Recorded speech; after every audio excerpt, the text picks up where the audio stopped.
चलिए, good afternoon all of you. Last class में हमने income from salary chapter start किया था।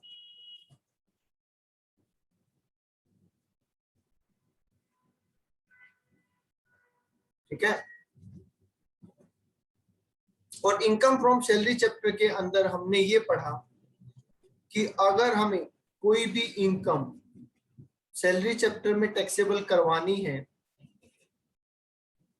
तो उसके लिए चार्जिंग सेक्शन है 15, और जो कि ये कहता है कि आपके और रिसीवर के बीच में एम्प्लॉय एम्प्लॉयर रिलेशन होना चाहिए।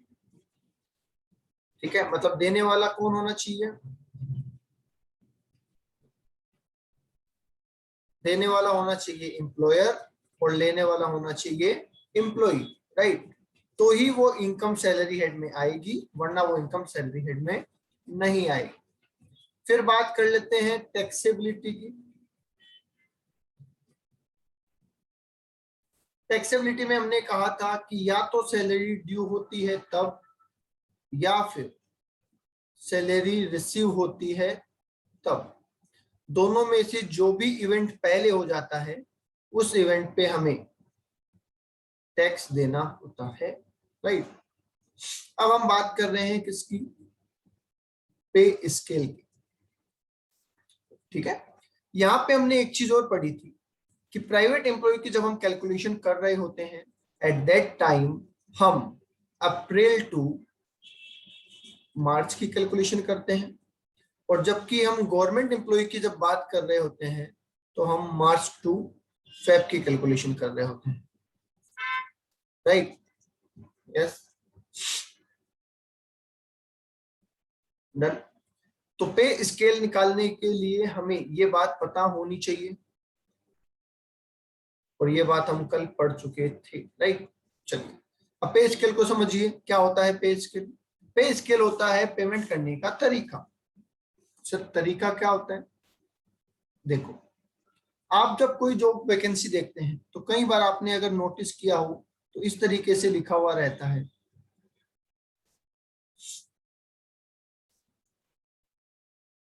ठीक है? अगर ऐसा लिखा हुआ है तो इसका मतलब क्या है?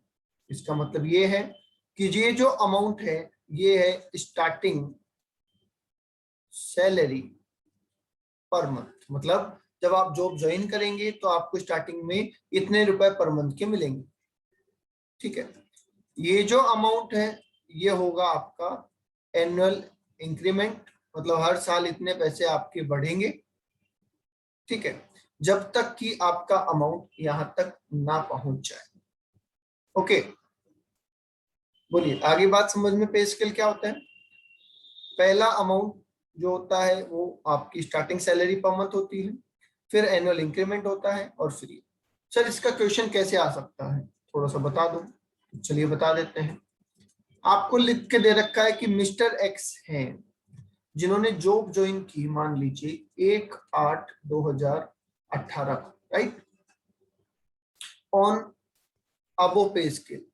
उनका पेमेंट का शेड्यूल क्या था जो ऊपर दे रखा है वो। अब आपको बोला गया है कि आप सैलरी बताइए,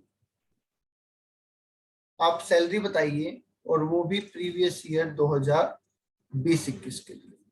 हमने कहा ठीक है। अब प्रीवियस ईयर 2020-21 का मतलब हमें वो सैलरी बतानी है जो आपको 1 अप्रैल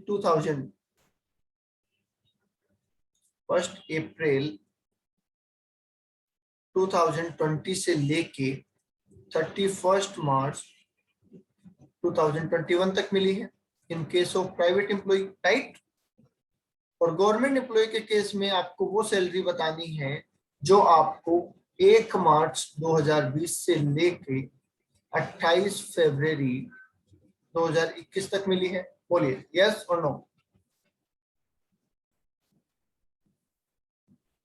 यस, ओके। तो ये सैलरी निकालने के लिए आप क्या करेंगे? आप बोलेंगे कि सर 1/8/2018 को मुझे क्या मिल रहा था?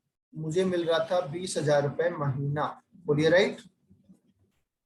जैसे ही 1/8/2019 आई, आपको क्या मिलने लग गया? 22,000 रुपये महीना। और जैसे ही 1/8/2020 आई, आपको क्या मिलने लग गया? 24,000 रुपये पर मंथ, राइट? यस। अब ये अमाउंट कहां तक मिला?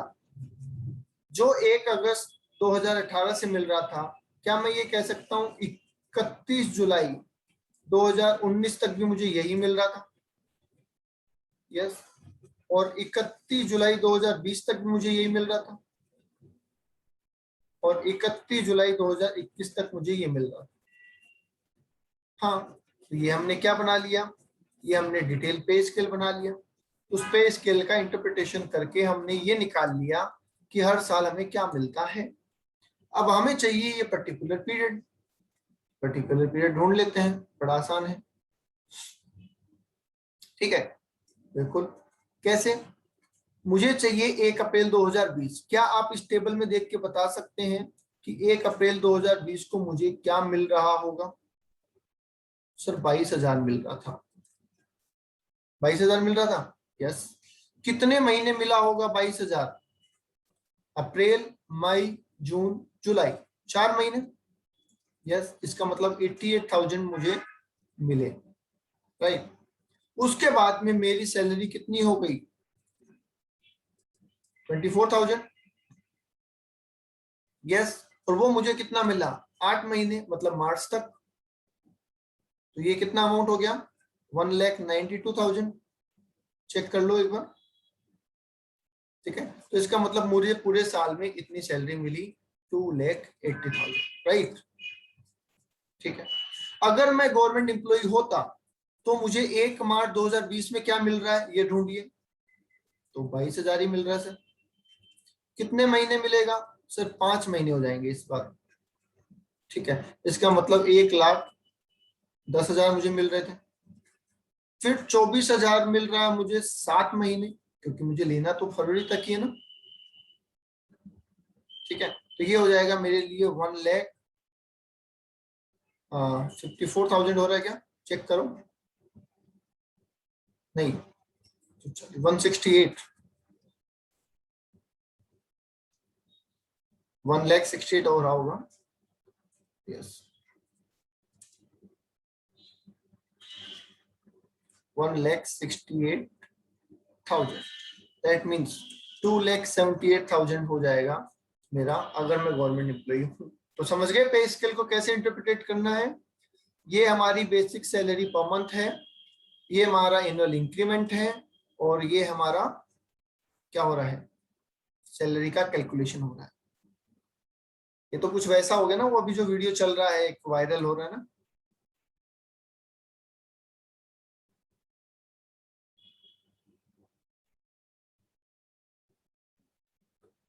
बोलिए। यस, देखा।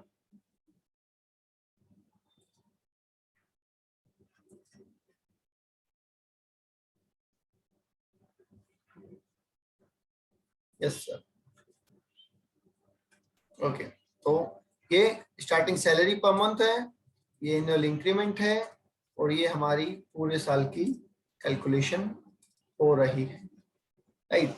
चलिए आगे देख लेते हैं।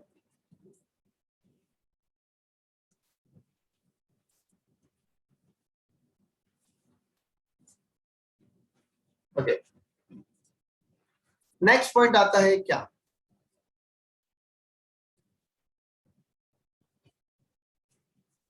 Surrender of salary. सरेंडर का मतलब क्या होता है? समर्पण। सरेंडर का मतलब क्या होता है? समर्पण। Yes sir. अगर हम हमारा काम कर लेते हैं और जब सैलरी लेने की बारी आती है, तब हम कहते हैं कि हमें सैलरी नहीं चाहिए, हम हमारी सैलरी सरेंडर कर रहे हैं टू गवर्नमेंट। हम हमारी सैलरी छोड़ देते हैं और ये कह देते हैं हमारी सैलरी गवर्नमेंट को दे दो और पब्लिक वेलफेयर में लगा दो। तो क्या इस सरेंडर ऑफ सैलरी पे हमारा टैक्स लगेगा? No, it's not taxable. क्यों? क्योंकि पैसा हमें मिला ही नहीं। पैसा मिलने से पहले ही हमने क्या कर दिया, सैलरी को सरेंडर कर दिया। ठीक है। दूसरा होता है application of income. Application of income का मतलब क्या है?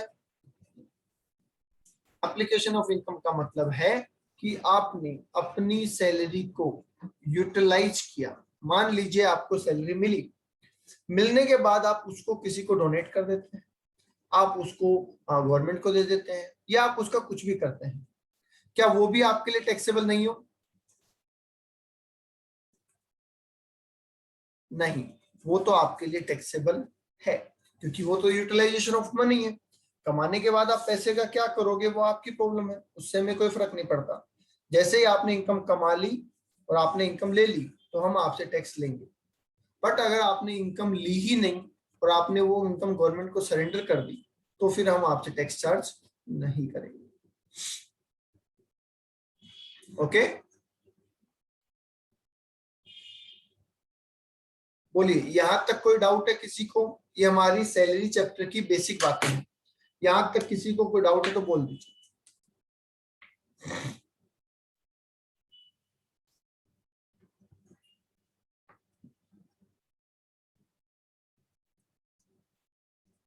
नहीं तो अब आइए आगे। आगे हमें बोला गया कि सैलरी इंक्लूड्स,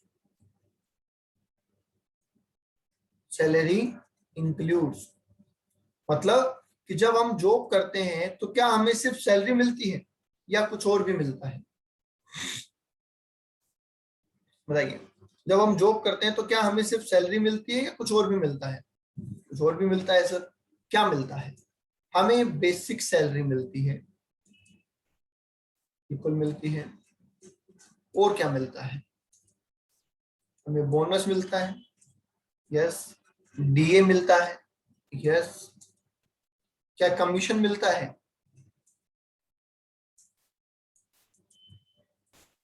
यस। अलाउंसेज,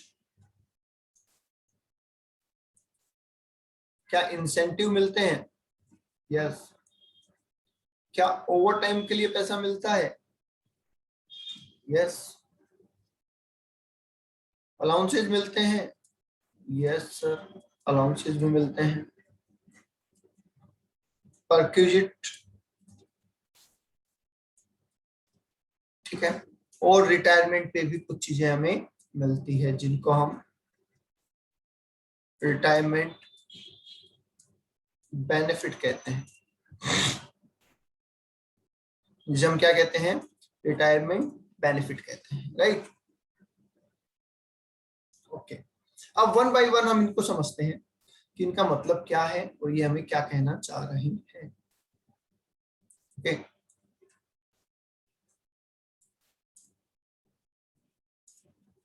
सुनिए, देखिए, बेसिक सैलरी की जो कैलकुलेशन है, क्या वो हम पे स्केल से कर सकते हैं जो हम ऑलरेडी पढ़ चुके हैं?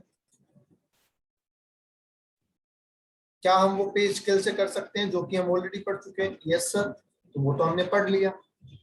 दूसरा पॉइंट आया बोनस का। बोनस एनुअल बोनस हो सकता है, दिवाली का बोनस हो सकता है, या और कोई बोनस हो सकता है। अब बोनस के केस में एक स्पेशल पॉइंट बोला गया कि बोनस हमें एक्स्ट्रा मिलता है सैलरी के अलावा, राइट। तो इसको हमें टैक्सेबल तो करना है, पर इसे हमें टैक्सेबल तभी करना है जब ये हमें मिल जाए। तो ये जो टैक्सेबल है ये है ऑन रिसिप्ट बेसिस। ये सिर्फ रिसिप्ट बेसिस पे टैक्सेबल है, मतलब जब एक्चुअल में मिलेगा तो ही ये टैक्सेबल होगा, वरना ये टैक्सेबल नहीं होगा। जब एक्चुअल में मिलेगा तब टैक्सेबल होगा, अदरवाइज टैक्सेबल नहीं होगा। कैसे, इसको थोड़ा सा समझते हैं। एक चीज बताइए, जो भी पेमेंट हमें मिल रहा है एम्प्लॉयर से, क्या वो हमारे लिए इनकम है?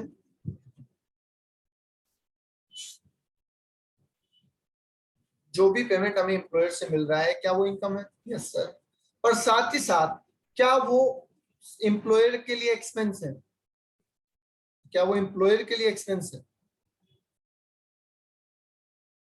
यस, एम्प्लॉयर के लिए एक्सपेंस भी तो है वो, बिल्कुल सही है। तो एम्प्लॉयर के लिए एक्सपेंस भी है, तो हमारे लिए इनकम, उसके लिए एक्सपेंस। हर एक आइटम ऐसा ही होता है, जब भी हम किसी को पे करते हैं तो पे करने वाले के लिए वो एक्सपेंस और पाने वाले के लिए वो इनकम होगा। ठीक है, ये दोनों चीजें एक साथ चलती हैं। अब सोचो, अगर किसी कंपनी ने बोनस डिक्लेयर कर दिया पर एम्प्लॉय को बोनस दिया नहीं, फिलहाल कहा कि दे देंगे, तो इस बेस पे अगर वो एक्सपेंसेस क्लेम कर लेगा तो क्या उसे इस साल प्रॉफिट कम, टैक्स कम देना पड़ेगा? यस। तो गवर्नमेंट ने कहा किसको, जो बोनस देने वाला है उसको, कि हम तुम्हारे बोनस के एक्सपेंसेस को अलाउ तभी करेंगे, हम तुम्हें उसकी डिडक्शन तभी देंगे जब तुम उसका पेमेंट कर दो, अदरवाइज हम तुम्हें उसकी डिडक्शन नहीं देंगे। उन्होंने कहा ठीक है भाई। फिर बात ये आई कि जब आप उनको डिडक्शन तब दोगे, उनका खर्चा तब मानोगे जब वो पेमेंट कर देते हैं, तो फिर हमारी इनकम भी आप कब मानो, जब हमें पेमेंट मिल जाए। जाहिर सी बात है। तो इसलिए दोनों के लिए क्या प्रोविजन बनाया, देने वाले के लिए तो बोनस खर्चा तब है जब उसका पेमेंट हो जाए, और पाने वाले के लिए बोनस टैक्सेबल तब है जब उसको रिसीव हो जाए। बोलिए आगे बात समझ में।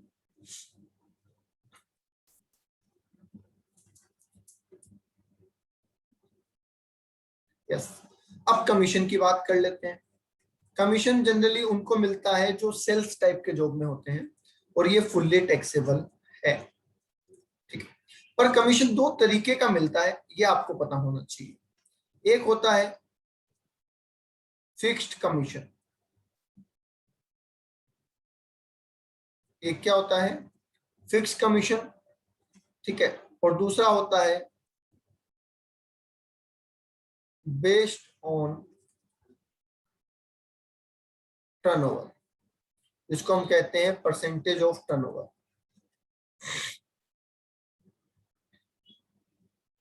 ठीक है, आई होप ये दोनों वर्ड आपको पता होंगे।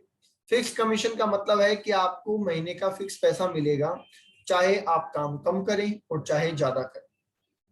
ठीक है, और बेस्ड ऑन टर्नओवर का मतलब जितना ज्यादा आप काम करेंगे उतना ज्यादा आपको कमीशन मिलेगा।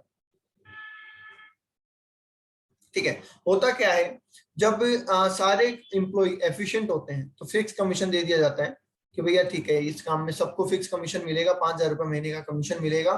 कभी किसी का काम कम ज्यादा हुआ तो चलेगा, कोई दिक्कत नहीं। पर जिस काम में कोई एफिशिएंट ज्यादा, जैसे सेल्समैन होते हैं, तो कोई ज्यादा एफिशिएंट होता है, कोई कम एफिशिएंट होता है, तो उस केस में ज्यादा मेहनत करने वाले को ज्यादा पैसा मिले और कम मेहनत वाले को कम पैसा मिले, इसके लिए कौन सा बेसिस लगाया जाता है, टर्नओवर बेसिस लगाया जाता है। पर हमें इनकम टैक्स में फिलहाल कोई प्रॉब्लम नहीं है, दोनों ही कमीशन हमारे लिए तो फुल्ली टैक्सेबल है। बोलिए आई बात समझ में।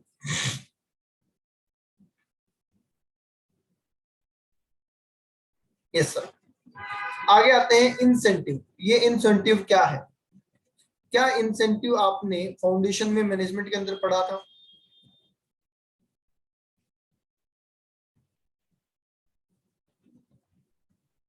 टू अचीव सम टारगेट, अगर कुछ टारगेट आप अचीव करते हैं तो आपको इंसेंटिव मिलते हैं। ठीक है, कि आपने 100 टीवी बेच दिए तो आपको एक ट्यून मिल गया। ठीक है, आपने 100 यूनिट बेच दिए तो आपको एक यूनिट फ्री मिल गया, इस तरीके के। ठीक है, इनको हम रिवॉर्ड के नाम से भी जानते हैं या मोटिवेशन के नाम से भी जानते हैं। Right. Okay. Over time, over time क्या होता है, क्या हम ऐसा कह सकते हैं, working beyond the working hours.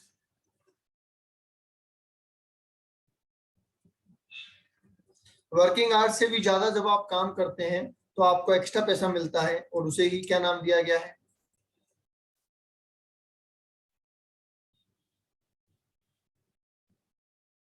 Over time.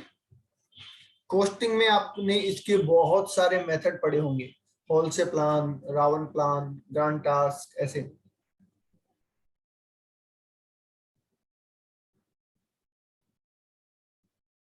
बोलिए, यहां तक किसी के कोई डाउट है तो पूछ लो।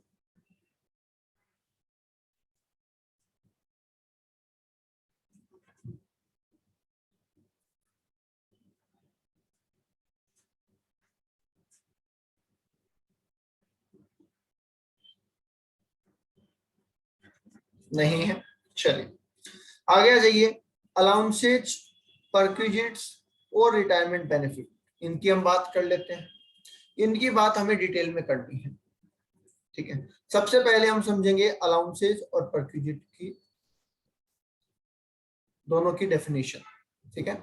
देखिए अलाउंसेज और परक्विजिट दोनों एक साथ मैं इसलिए बता रहा हूं कि पहले इनको समझना जरूरी है, क्योंकि अगर हमने इनको डिटेल में या ढंग से नहीं समझा तो आगे जाके हम इन दोनों में कंफ्यूज हो सकते हैं।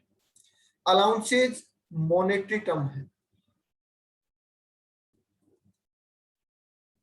ठीक है। दूसरा, इसमें आपको फिक्स्ड अमाउंट मिलता है, ठीक है, किसी भी एक्सपेंसेस को कॉम्पनसेट करने के लिए।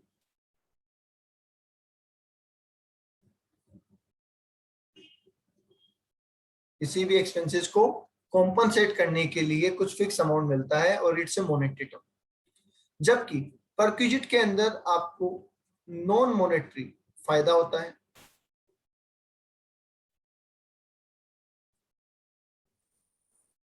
और इसके अंदर लिमिट नहीं होती, ठीक है, अनलिमिटेड होता है, नॉट लिमिटेड, ठीक है। और इसमें आपको फैसिलिटी प्रोवाइड की जाती है। इसमें आपको क्या दिया जाता है? फैसिलिटी प्रोवाइड की जाती है। आप कहेंगे सर कैसे? तो सुनिए, मुझे एक बात बताइए, आप जब जॉब करने जाएंगे, ठीक है, और जयपुर से बाहर जाते हैं, तो क्या आपको रहने के लिए घर की जरूरत पड़ेगी? बताइए, क्या आपको रहने के लिए घर की जरूरत पड़ेगी? यस सर, घर की जरूरत तो पड़ेगी। अब घर की जरूरत जब आपको पड़ेगी तो आप एम्प्लॉयर से कहेंगे कि सर मेरा रहने का क्या सिस्टम होगा, ठीक है। एम्प्लॉयर आपको दो ऑप्शन देता है, ध्यान से सुनना। पहला ऑप्शन वो आपको कहता है कि हम आपको महीने का फिक्स अमाउंट देंगे, आप किराए का घर ले लो, उसमें रहो, और उससे कम किराया लगे तो भी आपका, ज्यादा किराया लगे तो भी आपका, हम तो आपको एक फिक्स अमाउंट दे देंगे, ठीक है। पहला ऑप्शन तो ये है। दूसरा ऑप्शन, कंपनी का गेस्ट हाउस है, कंपनी के फ्लैट्स हैं, कंपनी के अपार्टमेंट है, आप उनमें रह सकते हैं, आपको वहां पे कोई रेंट देने की जरूरत नहीं है, ठीक है। तो मुझे बताइए, अगर कंपनी ने आपको पहला ऑप्शन दिया जिसमें फिक्स अमाउंट दे रहे हैं, तो क्या कंपनी आपको अलाउंस दे रही है या परक्विजिट दे रही है?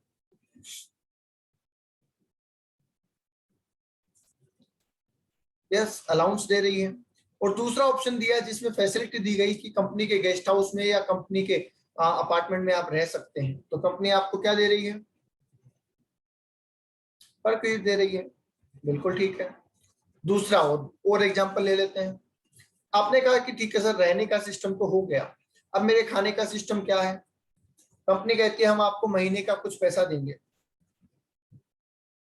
ठीक है, उसमें आपको जो खाना है खाओ, कम ज्यादा वो सब आपकी टेंशन है। तो कंपनी क्या दे रही है आपको? अलाउंस दे रही है। और कंपनी कहती है कि हमारी कैंटीन चलती है, उस कैंटीन में आप खाना खा सकते हैं फ्री ऑफ कॉस्ट, तो कंपनी क्या दे रही है आपको? परक्विजिट दे रही है। यस, ठीक है। आपने कहा चलो सर खाने का भी समझ में आ गया, अब मुझे ये बताओ कि मैं ऑफिस से घर और घर से ऑफिस कैसे आऊंगा? कंपनी ने कहा कि आपको हम फिक्स पैसा दे देंगे, आपको बस से आना है, आपको ऑटो से आना है, आपको कैब करके आना है, आपको पैदल आना है, आप कैसे भी आओ, हमें उससे कोई फर्क नहीं पड़ता है, टाइम पे बस पहुंच जाना ऑफिस। तो कंपनी क्या दे रही है आपको? अलाउंस दे रही है। दूसरा, कंपनी कहती है कि आपको या तो हम व्हीकल दे देंगे या फिर आपको हम पिकअप एंड ड्रॉप फैसिलिटी दे देंगे, मतलब हमारी गाड़ी आपको वहां से लेगी और हमारी गाड़ी आपको वहां पे ड्रॉप करेगी। तो कंपनी क्या दे रही है आपको? परक्विजिट दे रही है। समझ गए? तो इसका मतलब जहां जहां पे हमें किसी एक्सपेंसेस को कॉम्पनसेट करने के लिए फिक्स अमाउंट मिल रहा है वो तो अलाउंस है, और जहां जहां पे हमें परक्विजिट या फैसिलिटी मिल रही है जो कि नॉन मॉनेटरी है, वो हमारे लिए क्या है? Perquisite, right. आई होप आप मतलब अच्छे से समझ गए होंगे। ओके। बोलिए, यहां तक कोई डाउट फिर किसी के? नहीं है? ओके।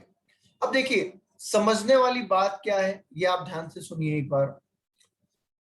अलाउंसेज के अंदर, अलाउंसेज के अंदर हमें क्वेश्चन में अमाउंट दे रखा होगा, राइट? अलाउंसेज के अंदर तो हमें क्वेश्चन में अमाउंट दे रखा होगा, हमें उस अमाउंट में से ये बताना है कि वो टैक्सेबल है या नहीं, और अगर है तो कितना है, राइट? और परक्विजिट के अंदर अमाउंट नहीं दे रखा होगा जनरली, ठीक है? कुछ हो सकता है कुछ केस में अमाउंट दे रखा हो, और कुछ केस में अमाउंट नहीं दे रखा होगा, तो हमें अमाउंट निकालना पड़ेगा। कैसे? मैं एक एग्जांपल देता हूं। सपोज आपको बोला डीएनएस अलाउंस मिला 10,000 रुपए पर मंथ, डीएनएस अलाउंस मिला 10,000 रुपए पर मंथ, तो क्या आपको सिर्फ इतना ही बताना है कि वो डीएनएस अलाउंस टैक्सेबल है या नहीं, क्योंकि अमाउंट ऑलरेडी दे रखा है।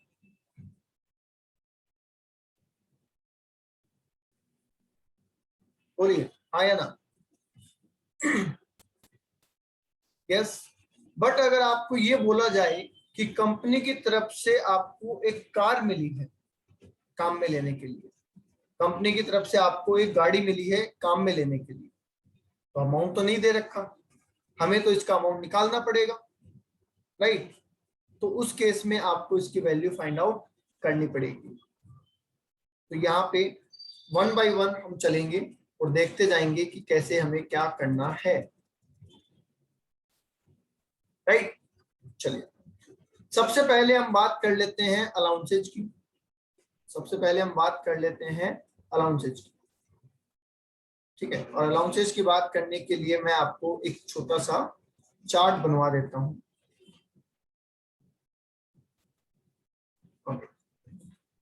इसमें हमें कौन कौन सी कैटेगरी बनानी है?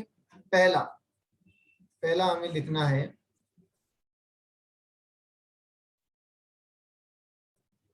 वो अलाउंसेज जो क्या है, फुल्ली टैक्सेबल है। वो अलाउंसेज जो क्या है, फुल्ली एग्जेम्प्टेड है। और वो अलाउंसेज जो क्या है, पार्सली टैक्सेबल और पार्सली एग्जेम्प्टेड है। समझ गए? तो पहली कैटेगरी क्या होगी? फुल्ली टैक्सेबल अलाउंस, ठीक है? दूसरी कैटेगरी क्या होगी?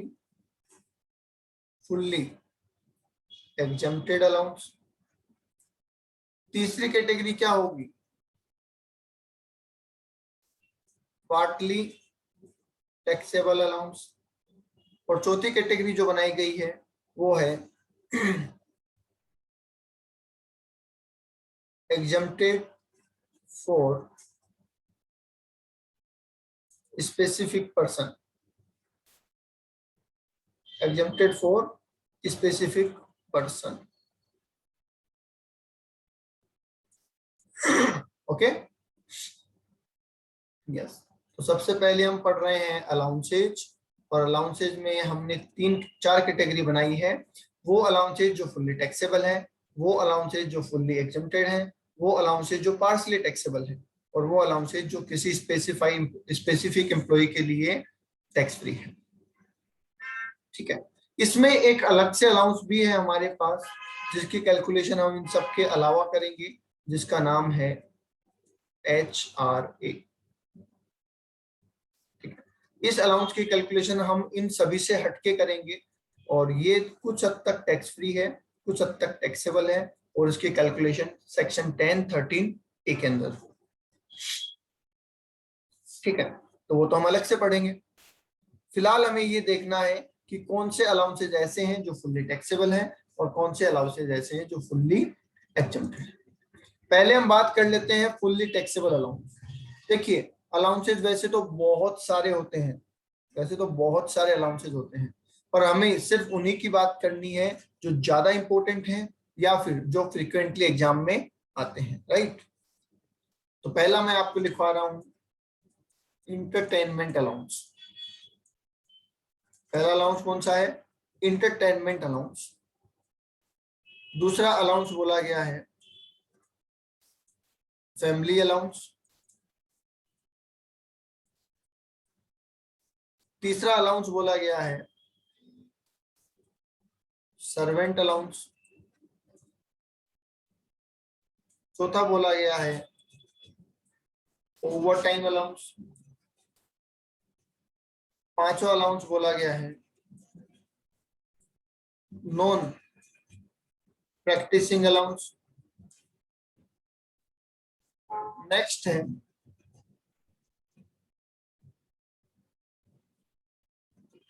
वार्डनशिप अलाउंस। ठीक है, फिर आता है टिफिन या फिर लंच अलाउंस। ठीक है, next one is project allowance. Next one is project allowance. फिर लिख लीजिए आप medical allowance, CCA city compensatory allowance, and last one is DNS allowance, जिसको आप शॉर्ट में बोलते हैं DA। ये अलाउंस सारे के सारे फुल्ली टैक्सेबल कैटेगरी में है। ठीक है, मैं आपको टैक्स फ्री अलाउंस भी लिखवा देता हूं। कल हम इनको डिटेल में एक्सप्लेन करेंगे कि ये क्या है और ये टैक्स फ्री क्यों है और ये फुल्ली टैक्सेबल क्यों है। तो पहला नाम है डेली अलाउंस, दूसरा है कन्वेंस अलाउंस, तीसरा है हेल्पर अलाउंस, एकेडमिक अलाउंस,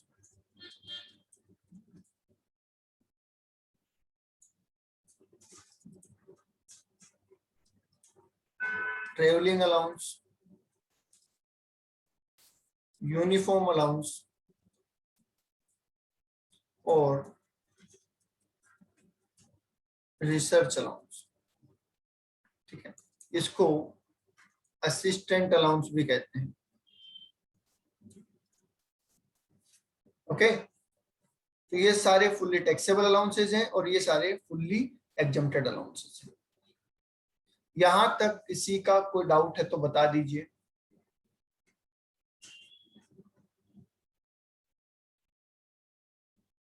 नहीं है?